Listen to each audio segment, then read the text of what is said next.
Doctor শিক্ষাবিদ doctor Anil বৰুৱাৰ নামত আজি দণ্ডদৰ হাইস্কুলত এখনি আপুনি তোৰণ নিৰ্মাণ কৰি উলিয়াই আজি উন্মোচন কৰিছে। কি ক'ব আপুনি আপোনাৰ আজিৰ কাৰ্যসূচী? মই প্ৰথমে আচলতে এই বিদ্যালয়ৰ প্ৰধান শিক্ষকে ধৰি সমগ্ৰ শিক্ষক শিক্ষয়িত্ৰীবৃন্দক ধন্যবাদ জনাবলৈ সেইকাৰণে বিচাৰিছোঁ। লগতে পৰিচালনা সমিতিও আছে। এই বিদ্যালয়খনত আচলতে তোৰণ দিবলৈ বহুত লোকে ইচ্ছা কৰিছিল।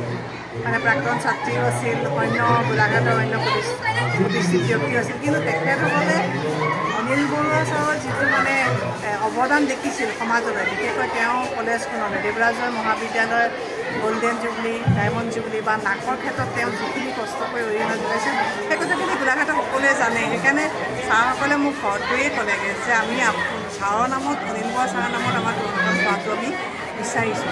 সেইকাৰণেই মই তেখেতসকলক আচলতে ধন্যবাদ অন্তৰেৰে দিছোঁ। কাৰণ মানুহ এজনক আচলতে জীয়াই ৰাখে কৰ্মেৰে। মই ভাবোঁ এই তোৰণখনৰ জৰিয়তে ছাৰ অনিল বৰুৱা ছাৰ বা মোৰ স্বামী অমৰ হৈ ৰ'ব। কাৰণ তেখেতৰ নামটোতো সদায় থাকিব ন, আমি নাথাকিলেও। তেনেকৈয়ে মই আচলতে এজন মানুহক অমৰ কৰিব পাৰি বুলি মোৰ বিশ্বাস, আৰু তেখেতক এনেকৈ জীয়াই ৰাখিব পাৰি মোৰো ভাল লাগিছে। এইখিনিকে কৈছোঁ। আচলতে আমি আগতে সৰুতে শুনিছিলোঁ যে আমুকজন ব্যক্তিয়ে ইমান শ বছৰ, ইমান হাজাৰ বছৰ সাধনা কৰি অমৰত্ব লাভ কৰিছে। আমি তেতিয়া ভাবোঁ যে এনেকৈনো অমৰত্ব ইমান দিন জীয়াই থাকেনে মানুহ। কিন্তু পিছলৈ লাহে লাহে বুজিম যে মানুহ কৰ্মেৰেহে জীয়াই থাকে। মানুহজন এদিন হেৰাই গ'লেও তেওঁ কৰ্মখিনি থাকি যায় ন।